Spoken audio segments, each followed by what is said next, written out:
boys, we got early access to Aventurine.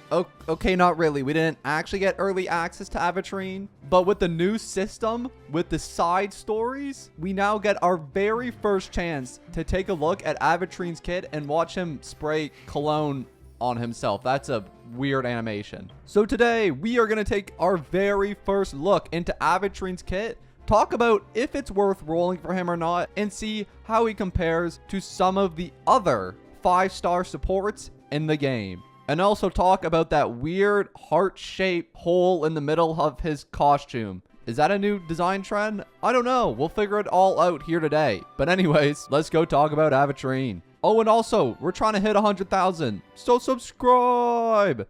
Alright, our very first look at Aventurine. Now, I'm not going to lie, this video is going to probably come out a long time from now, because I'm literally recording this the day after Acheron's release, and all the hype is kind of on Acheron for right now, so I'm probably going to leave this video and edit it at a later point. I'm also just literally interrupting the story quest just to record this video because I want to talk about Aventurine, because I know a lot of people are super excited about this guy, and we finally have a chance to take a early look at his kit. Before we even go into battle here, I'm going to stay away from that dinosaur. I want to try something. So with his technique, I believe there is 3 different buffs you can get. So if you roll it one time, you can get the pouring rain buff. If you do it another time, we get the peaceful calm buff. And if we do it another time, we get the still water runs deep buff. So the difference between these buffs is really just they all have different defense percent values. I believe, if I'm not mistaken, I think when you have a 3 matching type up there and it does the little fireworks, to my knowledge, that is the highest buff you can get. Pouring rain. Let's see how big the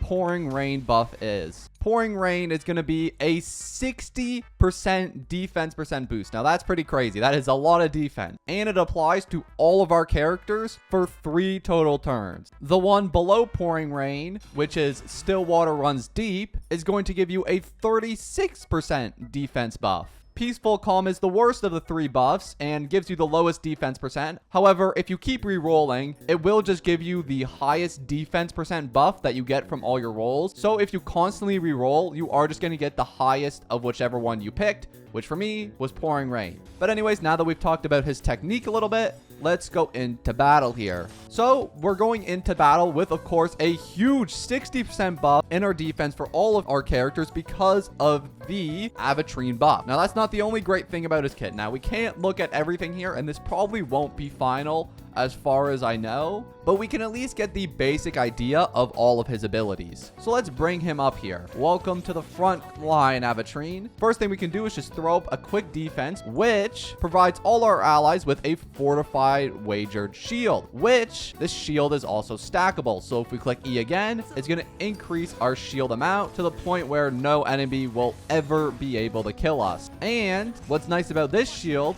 is what you just saw there. That is Aventurine's talent. Whenever any one of our single allies gets attacked by literally anything that the enemy does, we're going to gain a little stack of something called Fortified Wager, which you can see the points of it below Aventurine there. As the enemy hits us, that's going to go up, and we're going to release a follow-up attack, which we can do quite often because of Aventurine. So Aventurine is not like just a shield bot like Fu Xuan is. He's also a damage dealer, which honestly, I think makes him a little better than Fu Xuan is, in my personal opinion. Now, that's not even our only way to get blind bet points. There's even more. There's 2 more, in fact. The other way is by using this effect, Bingo. Whenever an ally with Fortified Wager uses a follow-up attack, we're going to actually gain 1 blind bet point. If I use a normal attack with Sparkle here, you're going to see that Kafka going to do a follow-up attack. We gain another blind bet point. That is amazing and going to make follow-up attack teams actually super meta. In fact, we don't even have to imagine it. We can try it out for ourselves. Let's switch up this team a little bit. Who does the most follow-up attacks? Well, Himiko does a lot.